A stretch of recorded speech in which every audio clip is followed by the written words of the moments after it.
Governor Polis put this together for the holidays last year, just as a reminder. Navidad. Feliz Navidad, prospero año y feliz. Okay, so first of all, he should be banned from Spanish forever. No expiration on that ban. And every Hispanic person should vote Republican for the next 50 years after having watched this. For the next 50 years, okay? That's how horrific that was. All right, now he was speaking last night. Now, then they had the just gesticulating Walls come out and do his thing. Pointing at everybody, doing the thing. Here he was. Please welcome the Democratic nominee for Vice President, Governor Tim Walz. All right, he's doing his thing. All right, so he comes out. Oh gosh, Coach Walz. So he came out, he did his spiel, and quite frankly, it was the same speech that we saw before. And when we were going through his IVF stuff on the show, when he was lying about that, he gave the same speech. It was the same dang speech. He was just practicing it over these last couple of weeks. It was the same thing. So there was really no need to watch it if you have heard any of the other sound clips. He did the same thing about waking up, the phone call, don't know if we're going to have a baby or not, or the whole thing. And that's why we called her Hope. And then we called our son Change. And we call our other kid Tiananmen Square. Okay. So that was Walz. We're not going to do a bunch of clips of what he had to say. What was interesting is that Kamala Harris was not in the House.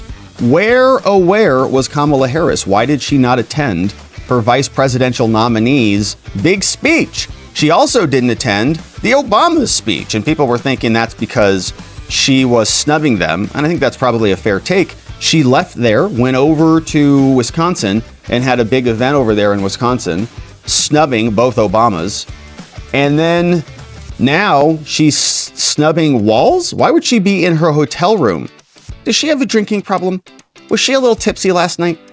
Was she hungover and couldn't make her way out over here? Here's what's going on. You can see they reported, nope, no Kamala in the building. And this is a little bit of a difference than what we saw with the RNC, where Trump was there regularly, watching, looking, yes, shaking his head, being supportive, all the things. The vice president was not in the arena tonight to watch her running mate, Tim Walz, give his big speech. She was watching from her hotel room here in downtown Chicago. But weird, right? I don't know. Is that a normal thing? Feels like you'd want to be there. Trump was certainly there, and he was there. He was in and out a couple times, but he was largely there watching everybody, right? It's your nomination. You're being nominated to be the leader of the party.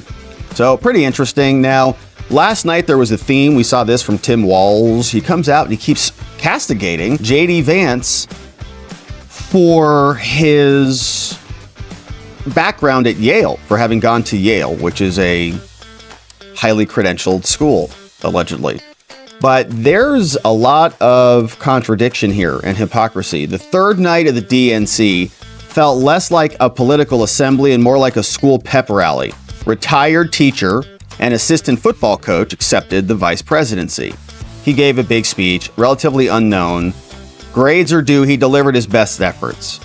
He did not repeat the odd embellishments on his resume. Didn't talk about that. He didn't add any new ones. He did, however, leave the delegates in the hall delighted with Harris. And he had a bunch of one-liners. Now, he talked about a video.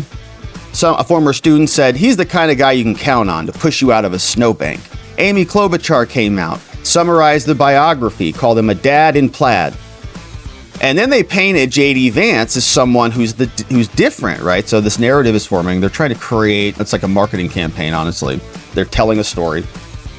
J.D. Vance is this elitist from Yale, and Tim Walz is just this high school coach from Minnesota. Walz received another assist from Oprah, who came out and said that there's inequality in America, despite the fact that she's worth $3.8 billion. Now, the delegates roared at that line from Oprah. Says, I grew up in a small town and blah, blah, blah. But then they said, and none of them went to Yale. Okay, so this was the big line from Walz. I grew up in a small town of Butte, Nebraska, population 400. I had 24 kids in my high school class, but none of them went to Yale. He says, this is a dubious insult here, okay? Is the education that Vance got evidence of elitism from a Republican who was once heralded by liberals as on the coast because of his story of escaping poverty? Walz has suggested since that moment that he joined Harris on the ticket that an Ivy League education is somehow weird.